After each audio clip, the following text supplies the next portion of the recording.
Welcome to the Bhagavatam. Have you ever considered the power of hate? I know we all talk about love, we talk about how important love is in our lives, but we fail to recognize the power of hate. Truthfully, some might even say it has more power than love. You've seen very often that when someone's been hurt in a relationship, they can carry a lot of energy from that hurt. And it can last a long time. I've seen cases in which it's lasted many years. Hate is an intense emotion towards something or someone. Hate can be one of the most profound forms of meditation or even worship. This is the unusual angle we're going to cover today. I've often observed that what you hate, you become. What do I mean by that? When you hate someone deeply, passionately, you seem to develop the qualities that person has. I've seen people who hated their parents, and then when they have kids, they start behaving like their parents behaved with them. I've seen people who hated a particular partner that they were with, and then they start, after they leave that person maybe, or if they're with that person for a while, they start developing those qualities. Their hate towards themselves or towards another has a very powerful effect on them. Now, what happens when you hate someone with good qualities and you hate the good qualities about them? Do you start developing those qualities in you? What happens when you start to hate God? Some people do. They're atheists. And out of those atheists, some of them actually hate God. There are people who think God is responsible for all the problems in the world, as if God was a puppeteer who was doing everything and doing all the horrible stuff that, in fact, we do. And then we blame God. So they blame, God and hate God because they think he's responsible for all the ills of the world. Is that true? Do you think God is a puppeteer? Do you think you're a puppet? Do you think you're just a victim? A ball being tossed about here and there with no power of your own? That would be a horrible life. I agree. But they hate God. Now, here's something very interesting that happens. When a meditator focuses their mind on something, a mantra, a deity, form of God, and then with love and devotion surrenders their body, mind, and soul, something transforms deeply within them. The same thing, when applied to someone who hates God, also starts to transform them. See, for a normal atheist, there's no passion in that. They just don't believe, right? It's a different kind of religion. I believe in something, I don't believe in something. Yeah, they're just blind to believing. There's no curiosity, there's no passion, there's no inquiry of any sort, and there's no power in that. But the person who is a devout follower of the religion called atheism, who's passionate about, who hates God with a passion, now that's something to talk about. We're going to discover what happens to such a person. If that same atheist hated God, it would actually elevate him. Hate would make him passionately focus his energies on God and would burn away the impurities in his heart. He would gradually become that which he hated, godly, godlike, and in time, perhaps, a lover of God. The Supreme Being, or God, is equal to everyone, whether it's a lover or a hater. He has no preferences. Join us as we explore some of these topics through the ancient wisdom of the Vedas, revealed to us by the wisest people who ever lived on this planet.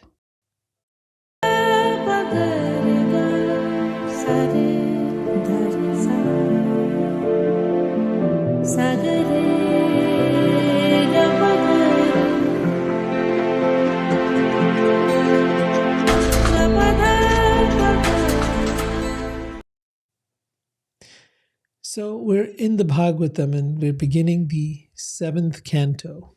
We've come a long way. Congratulations for those of you that have been with me and following us all the way up to this point. It's been a long journey. So the question is being asked by the king Parikshit, who is listening to this entire Bhagavatam over a period of 7 days.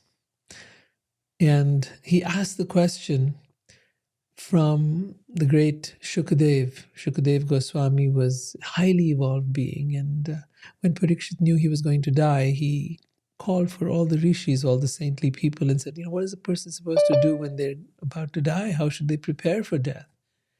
After all, death is something that comes to all of us, and no one's ever taught us how to prepare for it. So here was this great king in ancient times calling for the wisest of people to enlighten him. So Parikshit is asking, based on all that he's heard so far, he says the Supreme Godhead Vishnu, and that's the name for God in the Vedic scriptures and the Shastra, he says Vishnu is equal to everyone. He is everyone's well-wisher. And so because he is equal and extremely dear to everyone, how then did he become partial to Indra and kill his enemies? How can a person who is equal to everyone be partial to some and inimical towards others?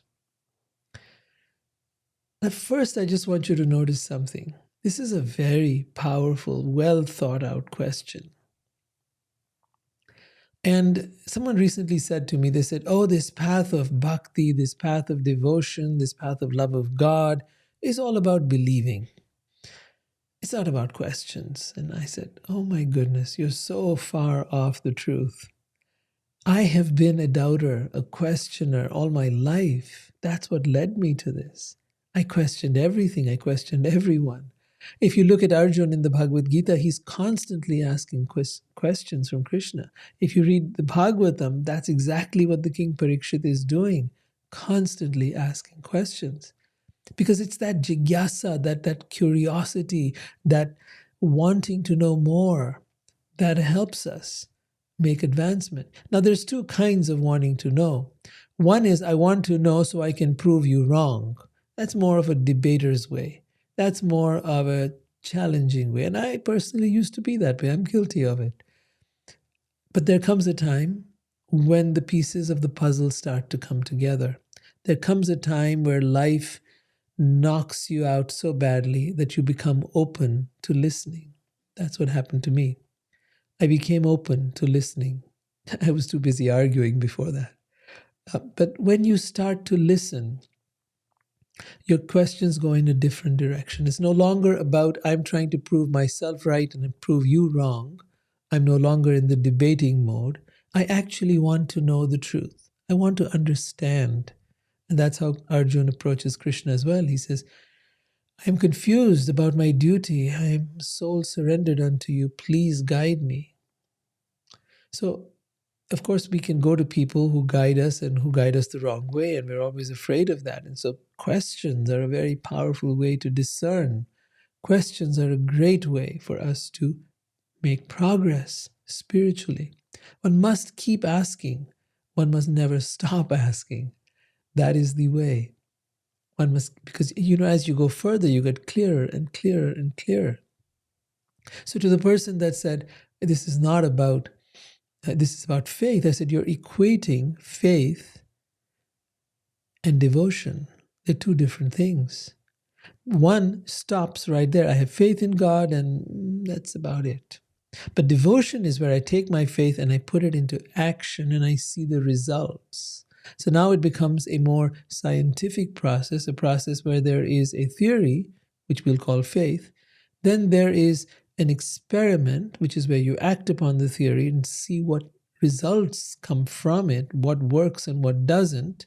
It's no longer blind faith anymore. You're actually applying the practices and you're seeing and tweaking the results until you get exactly what is desired, the desired outcome. And so therefore, if, for example, you wanted peace of mind, you then do the mantra, you do the practices, the meditations, and you see whether you're getting that or not. I see many people who are on the path of some kind of spirituality. They think that they've got the knowledge, but without applying it, without seeing the result, where are you going? You're just a believer. You may call yourself spiritual and not religious, as many people fashionably do, but you're not really any different than the religious person.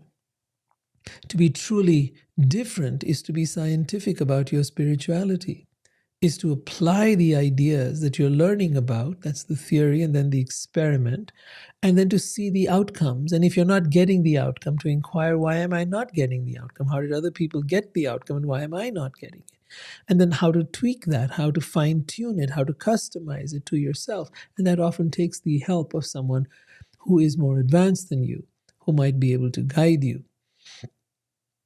So that's why Parikshit, although he was a great king and a very saintly king at that, was approaching the great Shukadev, who was a great rishi, a highly evolved being.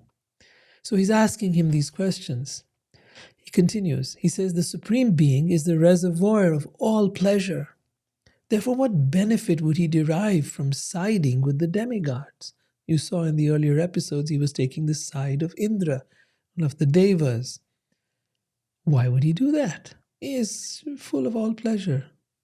Parikshit's asking, what would it benefit him? See, in this world, we do everything for benefit, for profit. We do something because what's in it for me? Right? That's how we think. And so he's applying that same logic to why would God, the Supreme Being, who's the reservoir of all pleasure, who needs nothing, what would he benefit from if he decided to side with the demigods? Then he goes on, since he is transcendental, why should he fear the asuras, the demons, and kill them?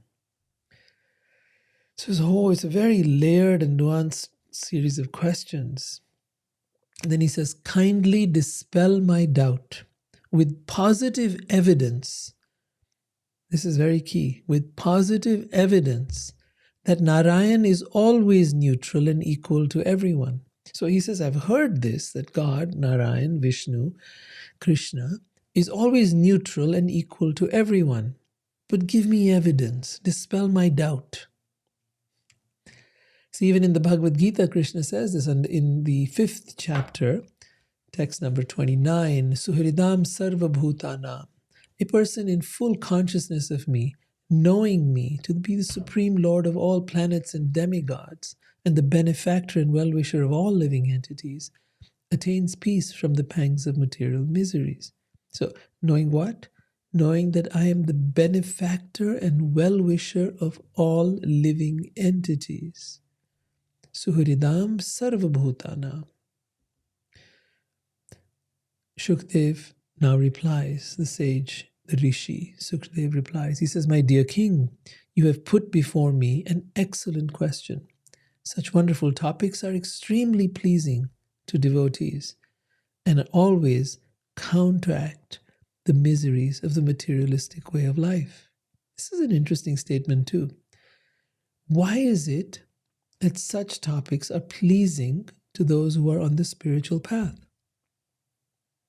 Yes. Because they enlighten, because they awaken, because they give us deeper insight. Therefore, they are extremely pleasing. And they counteract the miseries of the materialistic way of life.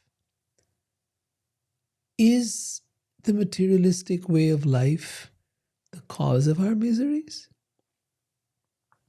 Is matter the cause of our miseries? Are people the cause of our miseries? Is this body the cause of our misery? I would beg to differ. I think all of these bring in certain inputs. Things happen in the world. People say things. Things happen around us. Things happen in our body. But because we're identified with this body, we then take it personally. We think this person said such and such to me, and I'm going to do such and such to them. And that's how we react. You hurt my feelings. I'm going to show you that I'm hurt, or I'm going to be angry with you. And so we try to counteract the miseries of life in this way by reacting. But in reality, you cannot counteract the miseries of life in this way, no matter how much you try. To counteract the miseries of life, one has to elevate one's consciousness. One has to realize that all the miseries are being concocted in here The day you realize that I am the cause of all my miseries. I'm not saying there aren't things that happen. Things happen, absolutely happen. All right? People say things happen, all that is true. But how I receive it, what I do with what happens, is going to make the difference between my misery or my peace. If I have an idea that this is how people should be, this is how people should talk nicely, sweetly, kindly, they should talk with politeness, with respect. And if that's my imposition upon the world and on people, and if they then don't do that, well, I'm going to be upset. I'm going to be angry. I'm going to be hurt. I'm going to be sad because they did not do what I thought they should do. You see, you might justify it by saying, well, that's the right way. That's what good people do. But you can't control the world by your ideas of how people should and should not be. It doesn't work like that. You see, that's the cause of our misery. The cause of our misery is all the things that we think should and should not happen, whether it's in the world, whether it's with people, whether it's with ourselves. I should have done this, I should not have done that. All of that is causing us misery. Try taking that out of your life. Try taking out the shoulds and should nots. I have to, I must. Take it out. Get rid of it. Then see what happens. Just do an experiment. All right, back to Bhagavatam. Shukadev says, the Supreme Personality of Godhead, Vishnu, is always transcendental to material qualities. To transcend means to be above, to be beyond. So he's transcendental to material qualities, and therefore he is called Nirgun, or one who has no qualities. It's a very interesting thing. People say God, at least in the Vedas, they say God is Nirgun, means he has no qualities. But they misunderstand. It's not that God has no qualities. There is nothing that has no qualities. Even that which is nothing has quality. It is the quality of nothingness. Right? It is the absence of qualities, and that is also a quality. Because that's how you recognize it. You recognize it by that symptom, and therefore that is its quality, that is its nature. When they say God is nirgun, nirgun means without any guna. Gunas are the modes of material nature.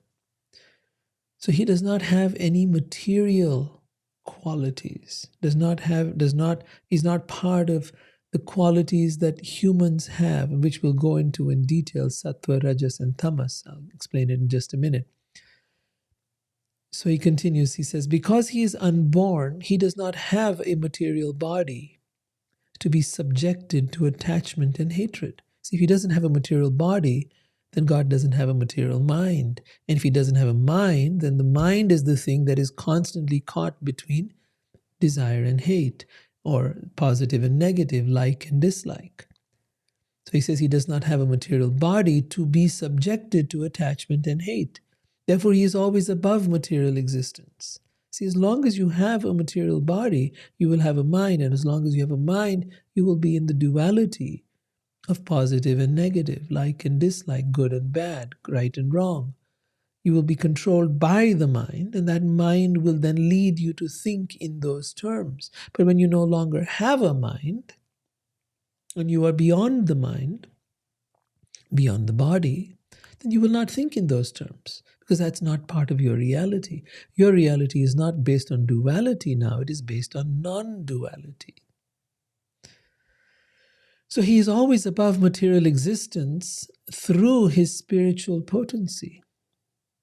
He appeared and acted like an ordinary human being, accepting duties and obligations, apparently like a conditioned soul. So this is another very important idea, the idea of avatar, that the Supreme Being descends into this world.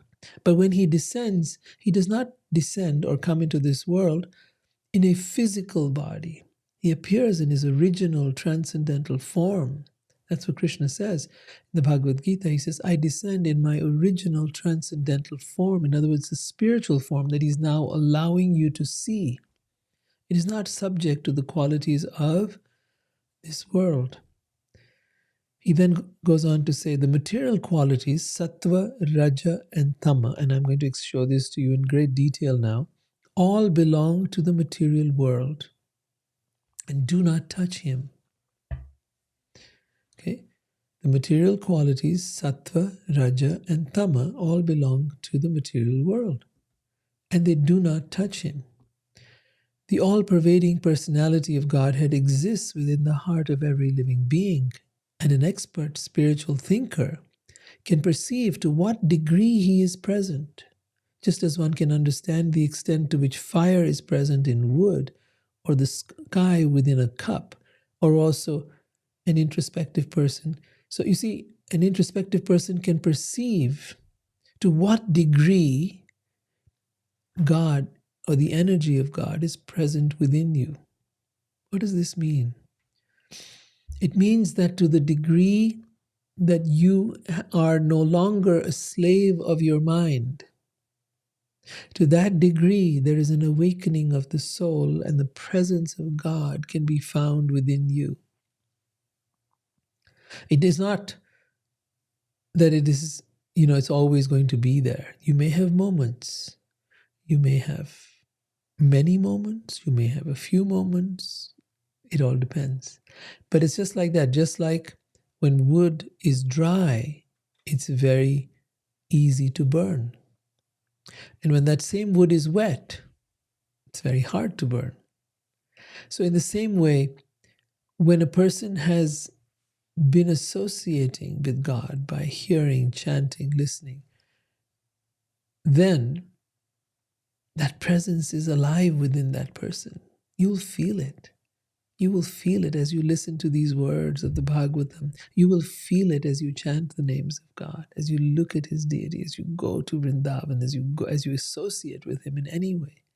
You will feel that presence within you, and those who come to you, who are now in your presence, will feel God's presence within you. It's so radiant.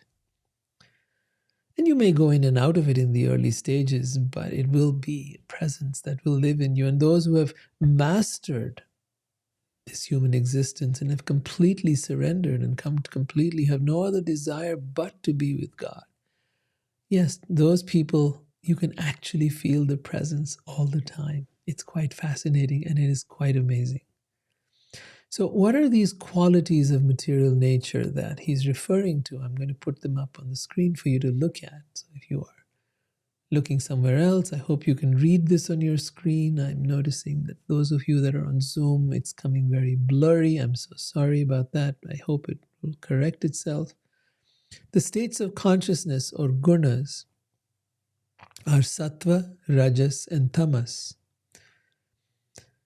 Now, sattva is the energy of Vishnu, and rajas is the energy of Brahma, and tamas is the energy that Shiva is in charge of. Now, Brahma is not controlled by rajas, and Shiva is not controlled by tamas, and Vishnu is not controlled by sattva.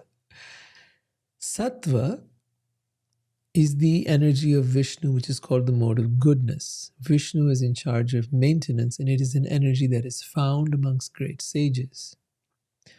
Rajas is the energy of Brahma. It is by which he creates. It is called the mode of passion. However, he is in charge of this. He is not controlled by it. And this is an energy that is found in asuras. They're constantly wanting to manifest. They're wanting to have. They're wanting to possess. They're wanting to create things. And tamas is the energy that Shiva is in charge of. It's called the mode of ignorance. And in this energy, there is annihilation. You want to destroy things. And this is the energy of Rakshasas. Rakshasas are those beings that are psychopaths, people who are like Hitler, like people who want to go out and are terrorists. These are Rakshasas. They want to annihilate. They want to destroy. They're in the mode of ignorance. Shiva is in charge of that energy. He is not in that energy himself. He is in the highest level of sattva, shuddha sattva it is called, pure goodness. So This is just a chart that will give you an idea of the different aspects. I hope it's useful for you.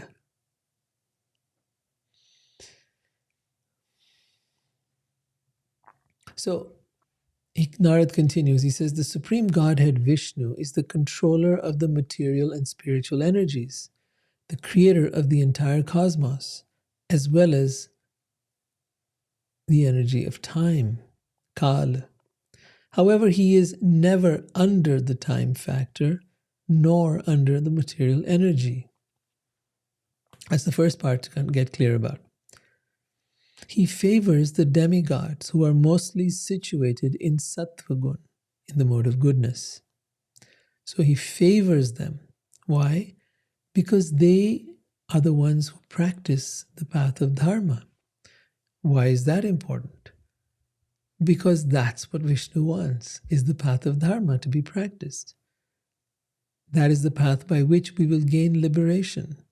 That is the path by which we will become free from this world. So for our own good, for our own well-being, he favors those who support dharma. And therefore he favors the devas, the demigods, and the asuras are the ones who are rebellious to the divine, to God. They are the ones who hate God. They're the ones who are atheistic. They're the ones who are not interested in following dharma. And the worst of them are in tamagun, in the mode of ignorance, and want to annihilate. They want to specially annihilate all that is good.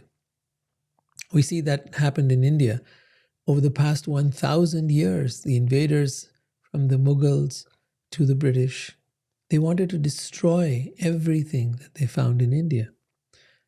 They found that they just tried to destroy the temples. They burnt down libraries. They killed the Brahmins by the thousands. They raped the women. They stole everything they could. For 1,000 years, the civilization in India was subjugated to terrorists in the worst form.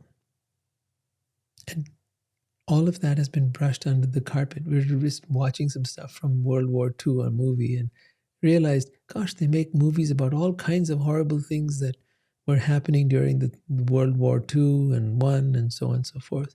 But very rarely do they show anything of what happened in India. It's just starting now. There's been a revival and there's some stuff starting to come out. But for the longest time, it's just been brushed under the carpet like it never happened. And that's all because the British did a very good campaign of trying to hide this information. That's a subject for more detailed videos, which I'll get into at another time. So he favors the demigods who are mostly situated in sattvagun. The demons who are influenced by tamagun are annihilated. So he, Vishnu, wants to annihilate the asuras. The same question was once asked by King Yudhishthir to his guru, Narad, when he witnessed Shishupal, who was repeatedly blaspheming Krishna. Then when Krishna ultimately killed him, the demon Shishupal merged into Krishna's body and gained liberation. Such liberation is extremely difficult to achieve even for great sages. So now we're being brought up to a very interesting point. This is during the time of the Mahabharata, 5,000 years ago. There was the King Yudhishthir. And if you don't know the story of the Mahabharata, I suggest we should do a whole thing on that. But I have done earlier episodes on it. And you can learn all about it from there. And that's the battle in which the Bhagavad Gita was spoken.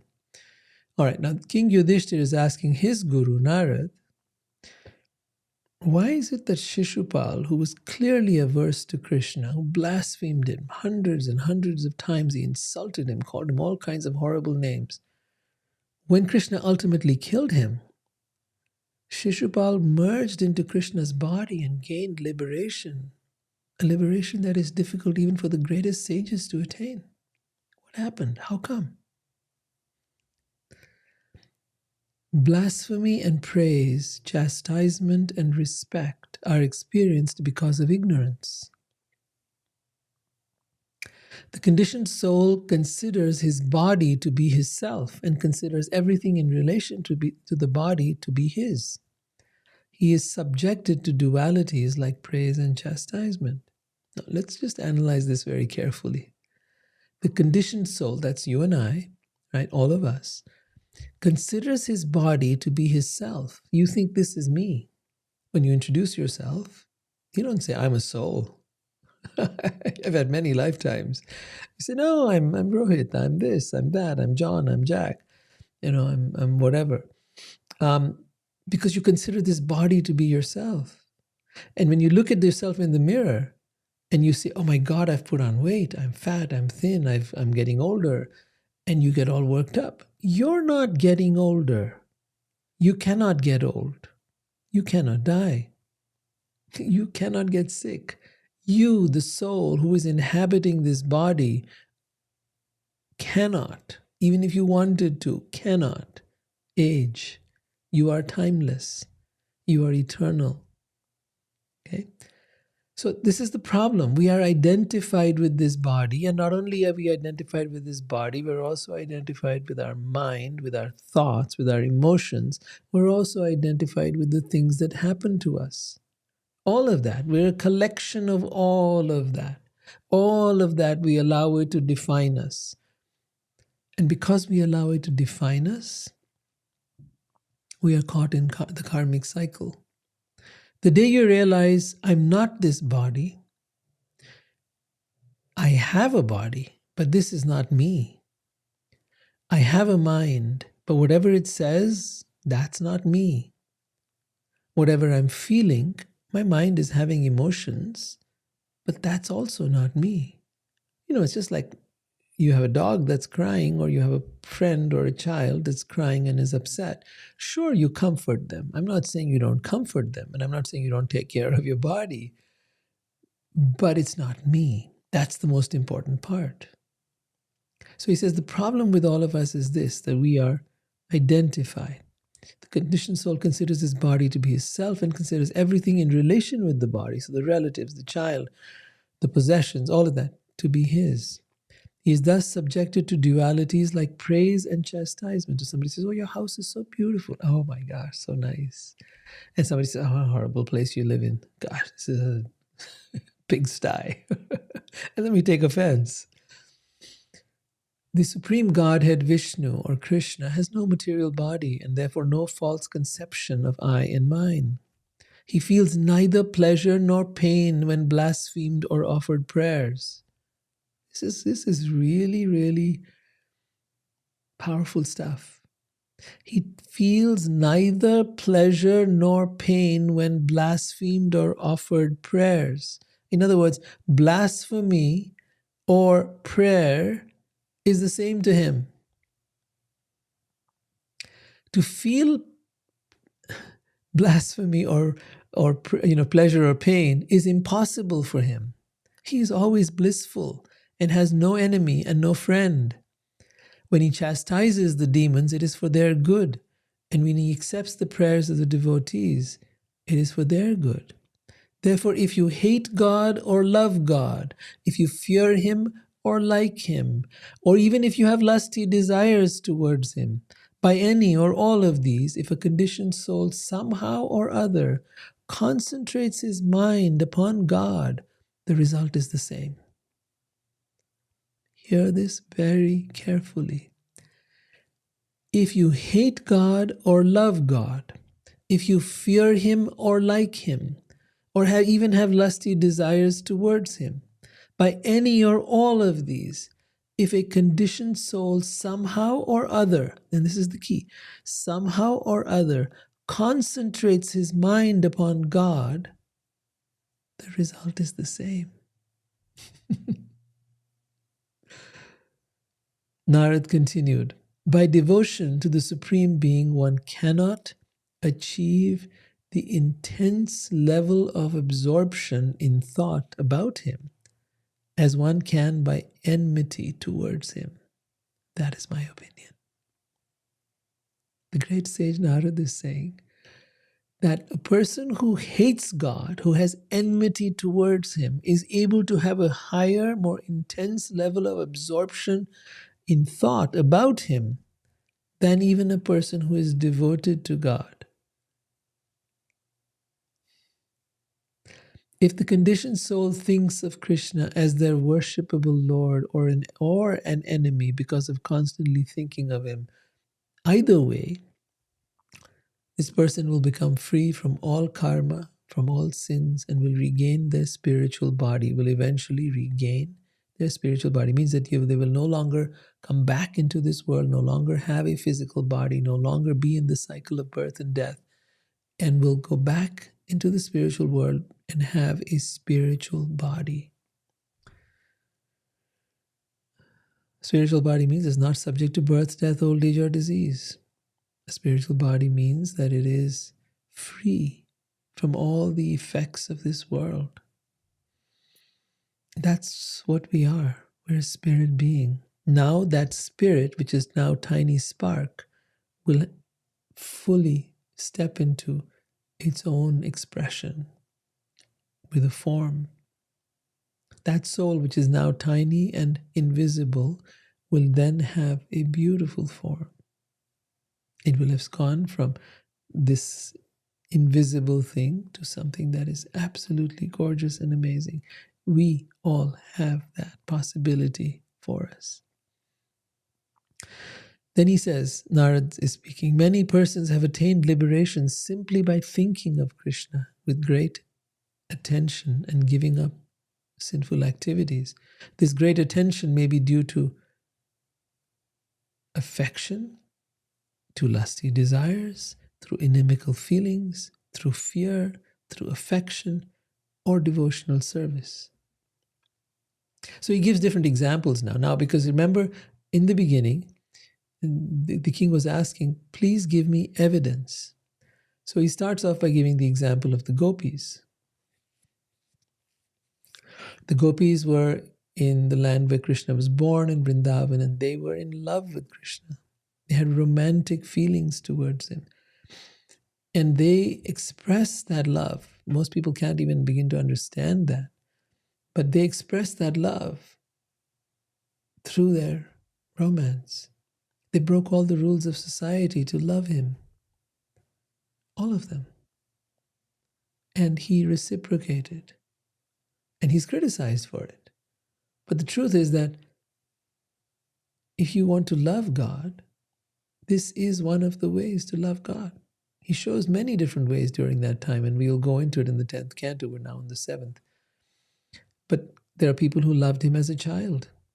There are those who loved him as a friend. There are those who loved him just to serve him. There are those who loved him from a distance and just like to watch. And there are those who loved him as a wife, and then those who loved him as a lover. And all of those forms of love he received and embraced. However you want to love God, love him. You don't just have to think of God as your father. That's not the only relationship possible. No. God's not just an old man sitting in the clouds. No, he can be young and beautiful and handsome and dashing and debonair and all of that stuff, right? So why not? So yes, the gopis, there was lust. And that lust made them so passionate that their meditation, their constant thought was only of him, just as it is when you're in love with somebody. Have you ever experienced that? Then there was Kans, the king who hated Krishna and wanted to kill him. He'd been told that Krishna was going to kill him. That is, Krishna was going to kill the king. Many predictions had come in that same way. Narad Muni had told him that. A voice in the sky had told him that. And so he'd imprisoned Krishna's parents. And he had, it was because the problem was that he was afraid. He was afraid that Krishna is going to come and kill him. So he was constantly thinking about him. He knew that those predictions by those wise souls who could see the future were going to come true. And so, because of his deep fear, he was constantly thinking about Krishna. He was like terrorized. He like, maybe he'll appear from out of the blue. Maybe he'll appear now. So he would send all kinds of people to try to kill him and try to overcome his fear. Although he was a very powerful king himself, but he'd been told, this is the person who is going to kill you. And then there was Shishupal, who we're talking about now, who cursed Krishna and insulted him hundreds of times. Krishna had promised his mother that he wouldn't kill him. But he said, when he insults me more than 100 times, then. So I'm going to give him lots of chances. And Shishupal crossed that limit as well.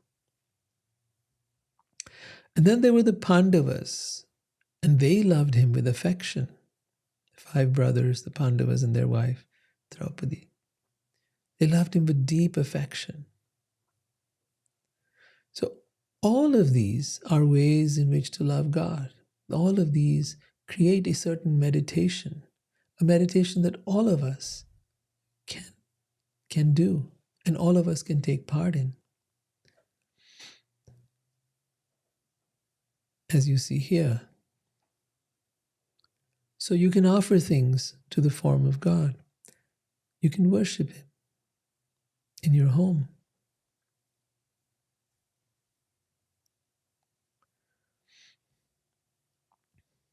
And thus you can obtain the mercy of Krishna. Somehow or other, one must consider the form of Krishna in a friendly or inimical way. Then one can return home back to Godhead. Atheists who are unable to think of his form cannot attain this state. Srila Prabhupada, in his purport in the Bhagavatam, writes, and this is a really important piece, he says, impersonalists and atheists, those who think that God is formless, right, and atheists always try to circumvent the form of Krishna or the form of God. Some even try to banish Krishna from the Bhagavad Gita. They say, no, it's just a metaphor. Krishna is just a metaphor. The horses are, the 5 senses. They make it all into a metaphor. Actually, it was Gandhi who did that, I believe. And then, on the other hand, you have Krishna's enemies who think, here is Krishna, my enemy. I have to kill him. They think of Krishna in his actual form. Thus, they attain liberation. So the people who want to turn Krishna into formless, who want to say God is formless, just an energy, can't have a form, I can have a form, but God can't have a form. Like, why, really? Those people don't get that benefit. But those who accept the form and either worship the form or hate that form, right, they attain liberation. Devotees who constantly think of Krishna's form are certainly liberated. The only business of the impersonalist is someone who believes that God cannot be a person. The only business of the impersonalist and atheist is to make Krishna formless, and consequently, because of this severe offense, they cannot expect liberation. Now, it doesn't mean that one cannot, be more attracted to a path of the yogis, the path of meditation. It's certainly most valid. However, one does not need to turn God into formless, nirgun, having no qualities, having no form, nirakar, just to be able to follow the path of the yogis. You can meditate on nothingness, and that's fine. That too is Krishna. He says, Brahmano hi pratishtaham, that Brahman, that Brahmajyoti, that light comes from me, from him.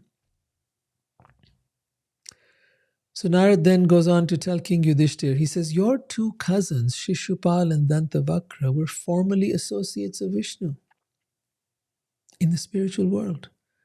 But they were cursed by the Kumaras, the 4 sons of Brahma, and they fell from the spiritual world Vaikuntha to this material world. At this point, Yudhishthira is shocked. Like, what? What kind of great curse could affect even liberated devotees? See, they were liberated souls. How could they come to this world? What kind of person could curse them?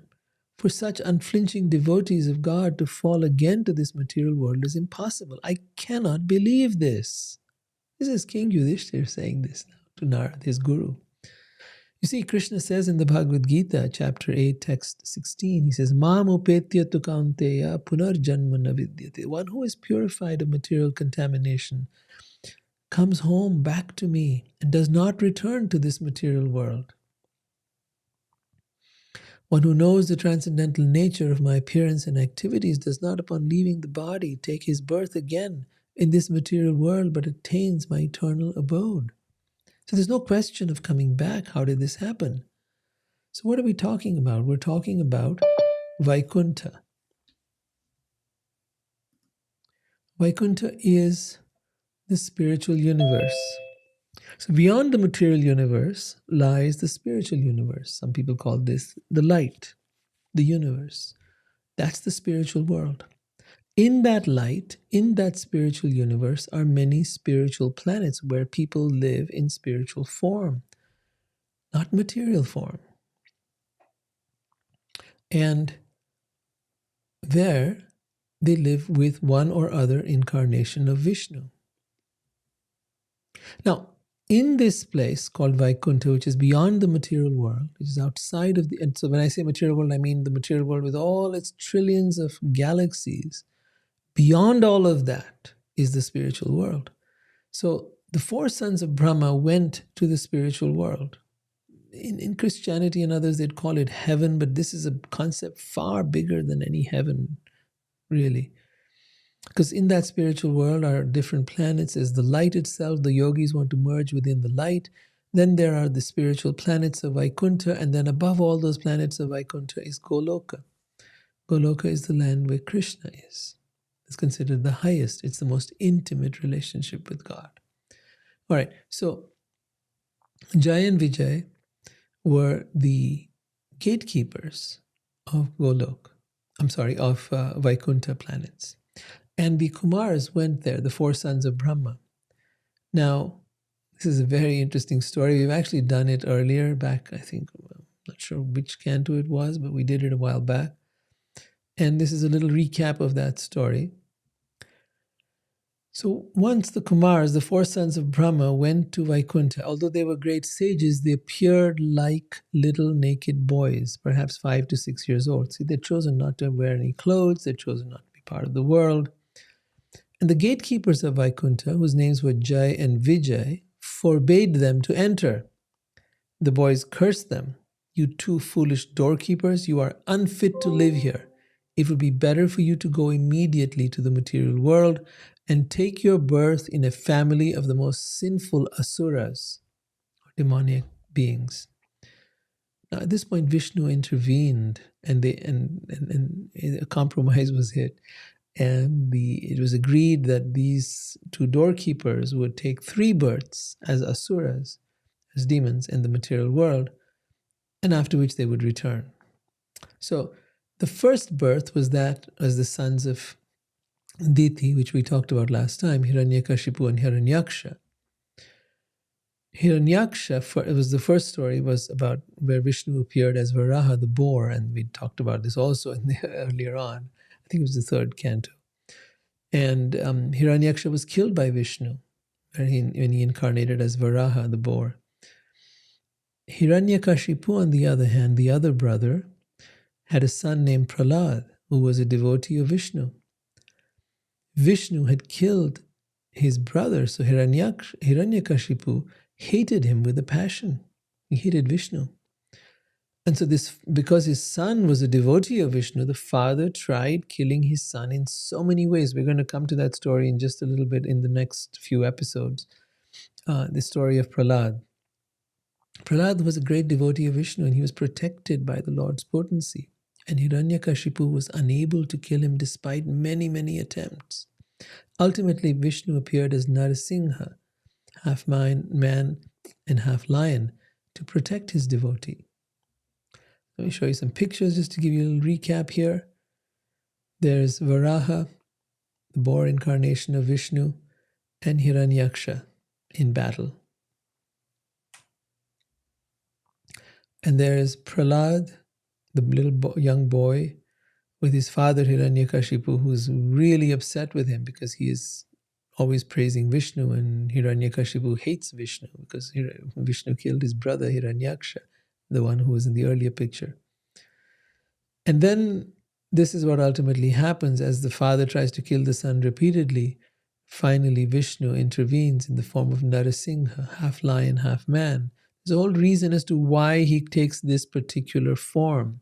And we'll get to learn about that in the following episodes. So that's Narasingha, and who then kills Hiranyakashipu. So this is the first incarnation of those two gatekeepers. Thereafter, Jaya and Vijay, the two doorkeepers of Vishnu, took birth as Ravan and Kumbhakaran. This is during the time of Ram. They were extremely troublesome to all the people of the universe. This is the time when the Ramayana, in which Ravan comes and he kidnaps Sita and takes her to his city of Lanka, which is now Sri Lanka. And Diwali is coming up in a few days, if those of you that know that. This is the celebration of how Ram kills Ravan. So remember those gatekeepers of Vaikuntha? They first took birth as Hiranyaksha and Hiranyakashipu. Vishnu came and killed them. Now it was Ravan and Kumbhakaran, the second time, the second incarnate, second birth that they were going to take. And in each of these births, they were extremely problematic for everybody. They were killing. They were worse than Hitler. They were worse than any of the people we've seen now, worse than any of the tyrants we've come across. They were the worst of the worst. And they were expert in troubling people everywhere. They took pleasure in it. You see, when Vishnu wants to fight someone, he needs someone who's really bad to fight with. And he likes to fight. He likes to, it's just like you and I like to wrestle. You like to play games. You like to do stuff. You like to go to movies. Well, Vishnu creates his own movies. And he creates his own good guys and bad guys. And then sets up the stage and things happen. And so this is the scene where you have Ram, again Vishnu, incarnation Ram, killing Ravana. Ravan was again a very big asura. This was the second birth of Jaya and Vijay, right, from the original story. And in the third birth, Jaya and Vijay were born as the cousins of King Yudhishthira, Shishupal and Dantavakra. This time, Krishna killed them with his disc. A Sudarshan Chakra. And because of that, all their sinful reactions were destroyed and they became free from the curse. So this is that scene where Krishna kills Shishupal, chops off his head with his chakra. And this is the chakra. This is the sign of Vishnu. This is the disc that he uses, and no one and nothing can defeat that. So all of these are pointing to something. That those asuras that came here, these really wicked, terrible people that came and took birth here, were actually highly evolved beings. You see, the Vedas don't see people as black and white. They understand that we all have qualities that are saintly within us, and we all have qualities that are demonic within us. What will we act upon? We all have choice. We have freedom and free will. It says then, the two associates of Vishnu, Jaya and Vijay, maintained a feeling of enmity for a very long time.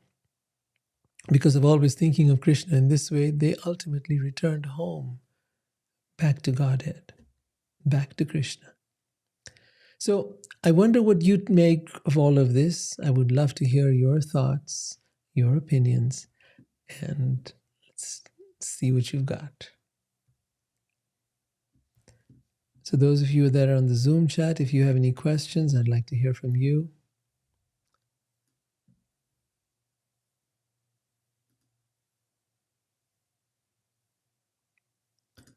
All right, Celie says she loves these sessions of guidance. Thank you so much. In the spirit of compassion, is it correct at times to give words, not of judgment, but in guidance to help those in chaos and personal hells reaching out in times of need. Absolutely.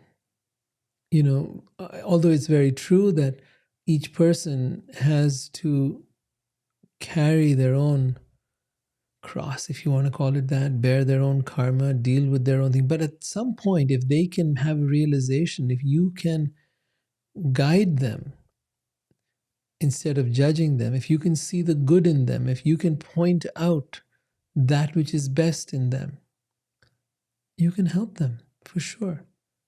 But don't be attached to that. Know that they're on their own path and there's not a whole lot you can do about it. Your words may land, but most likely may not. So, professionally, when people come to me, that's fine. Then they're paying for the service and they do take it seriously and then they act on it.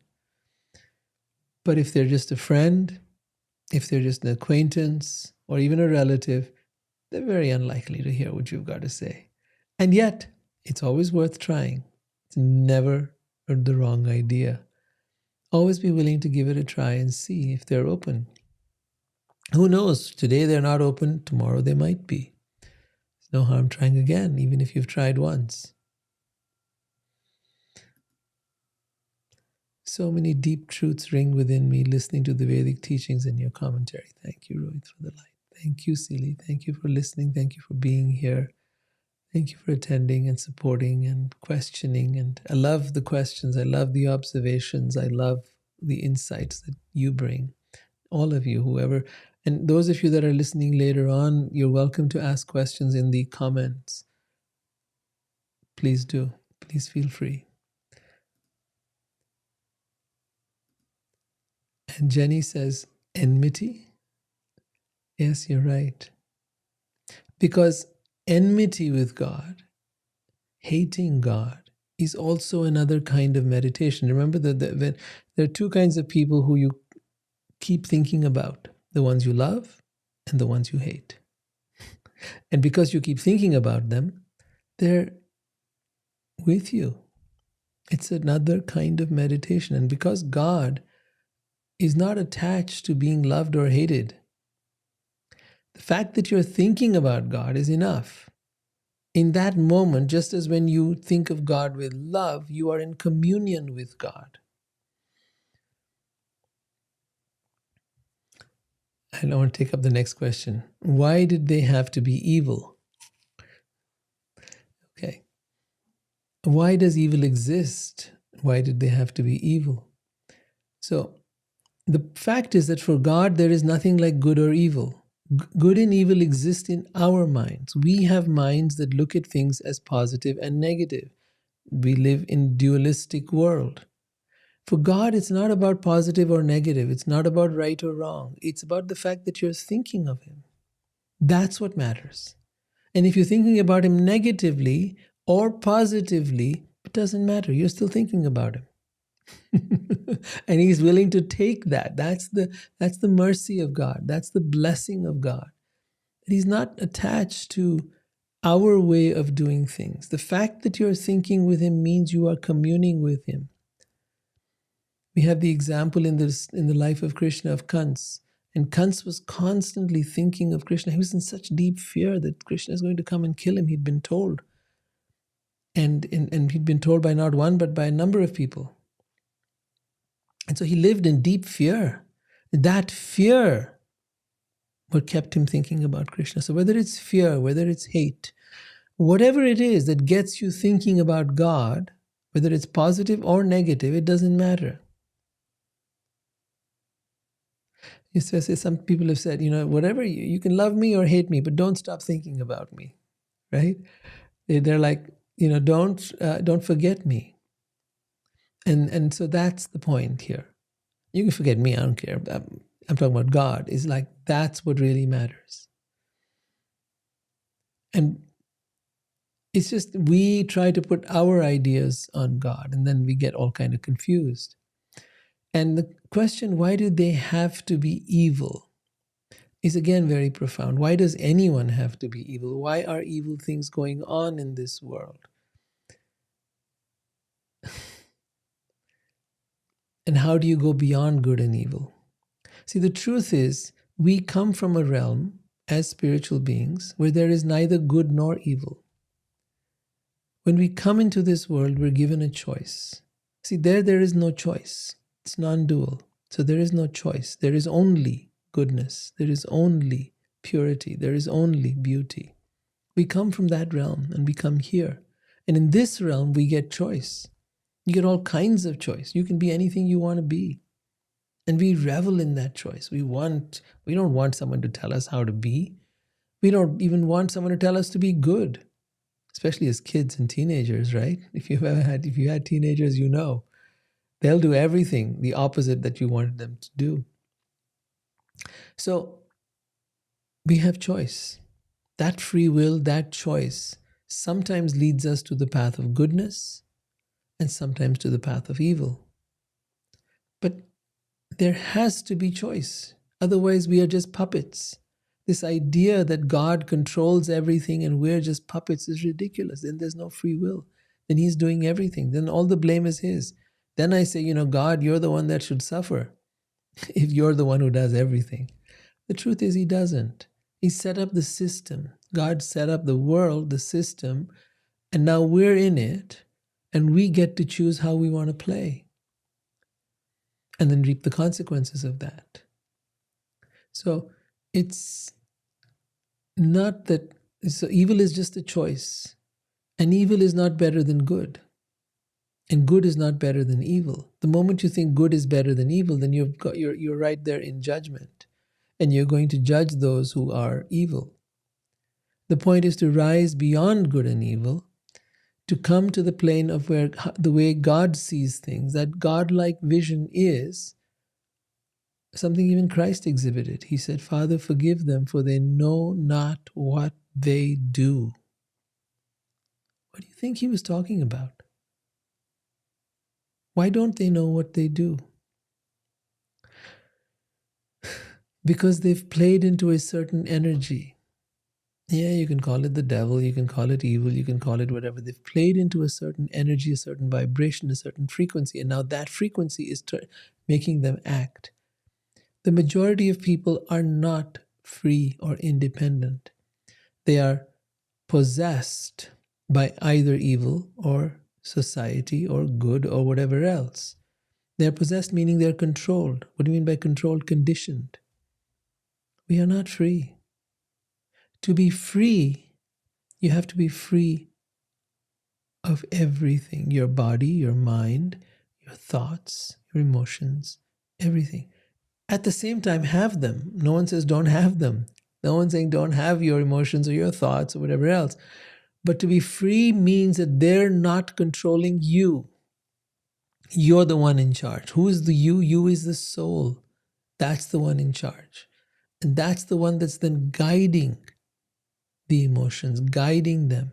So think of when psychologists want to teach you about, how to love your inner child and how to be with yourself when you're having an emotion, right?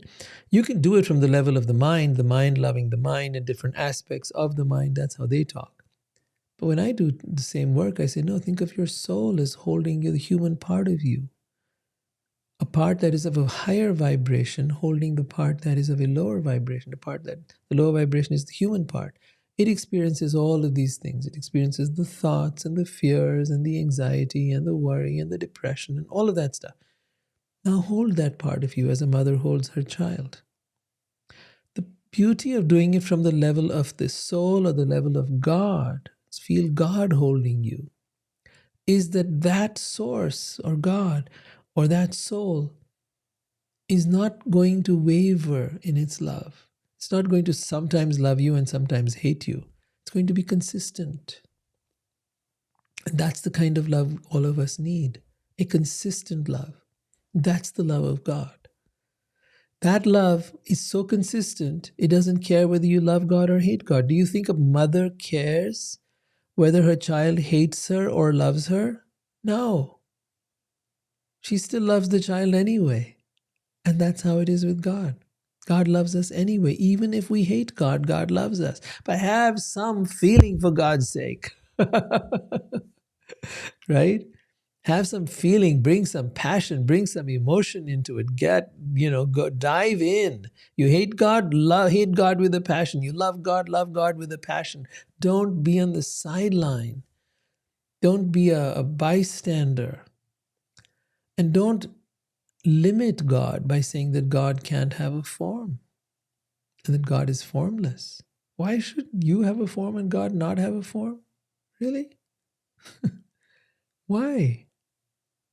Imagine God having a form, and imagine being able to relate and love that form, to adore that form, to look at that form, to be mesmerized by that. Imagine how wonderful it is to hold that form. And if you're more romantic, then to kiss that form. This is just a form of love. To see God as your lover, as your beloved, as your partner, as your spouse, or for that matter, as your child or your friend, doesn't matter, either way. But why limit God when you have so many possibilities that open up the day you are able to allow God to have a form? Who are we to allow? God can be formless, yes. The energy of everything around us is the energy of God. God is in every atom of the creation. But what was emphasized in today's teaching was to open up to the idea that God has a form and to passionately relate to that. Bring your passion, bring your emotion, bring your power into it. And then see what happens. It's fascinating. Fascinating. Right? It's just like when you want to love someone, you got to love them passionately, right? You got to love them wholeheartedly. You got to give them your all. You don't just love someone and give them your little teeny little finger, or just, I just, put my toe in the water. That's how much I'm going to love you. No. I'm going to love you with everything I've got. And that's how you want to love God. That everything I have is yours.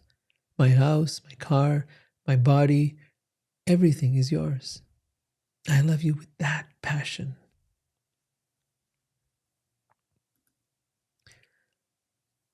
So let's talk about that. Let's bring that expression, that feeling into our lives. I challenge you to allow this to happen in your life and see how it transforms you. I know it's transformed me. And it doesn't mean you have to belong to anything. You don't have to belong to some religion. You can. That's perfectly all right too. But don't limit God. That's all I'm saying. And love wholeheartedly. And from there, you learn how to love each other. Because the love that we keep from God, we keep from ourselves, we keep from our loved ones, we keep from the world. But when you become a lover, you love everything. Because you love God, because God is the epicenter of everything, is the source of everything, then from that source you begin to love everything. You know how the saying goes, you love me, you love my dog. So in the same spirit, when you love God, you love everything that comes from God. That is good, everything that is good and everything that is evil, and everything that is human and everything that is animal, and all creatures and everything that exists here. All right, let's take one last thing here and then we'll wind up. We're already over time today. Hate is not a road to love, but defiance against love, which will need to be faced eventually. Yes, you can defy. I'm not saying hate is a road to love. It's very tricky because we're looking again in dualistic terms. Hate is not a road to love. I agree. But who do you hate? It's usually someone who you've loved at some point. You don't hate someone you never even heard of, you never knew. No, you had to have some connection with that person. So hate and love are very intertwined with each other. Is hate a road to love or is love a road to hate? I don't know. Very often it happens you fall in love with someone. And then when you break up, you're hating this person. Did you love them in the first place? So is love a road to hate or is hate a road to love? I don't know. They're just tied up together. They're really the passion that you have in love is the passion you have in hate as well. And the point out here is to go beyond either of the two and to recognize that it's all about the passion. It's all about that intensity, that intense focus. Because in the Vedic culture, meditation is equal to focus. Dhyan. Dhyan is the word. It means focus. So whatever causes you to focus on God is what will take you to God. So whether you do it in the form of a mantra, sitting down, doing a meditation, whether you do it from your heart and love God, or whether you do it from hating God, it's all going to create a focus towards God and bring you to God. That's the point that is being made here. All right, I've gone way over time, and I look forward to seeing you guys next week. Please join me. I'm so honored to have you here, and it's really been a delight. Thank you for being here. Shri Krishna, Hare Krishna.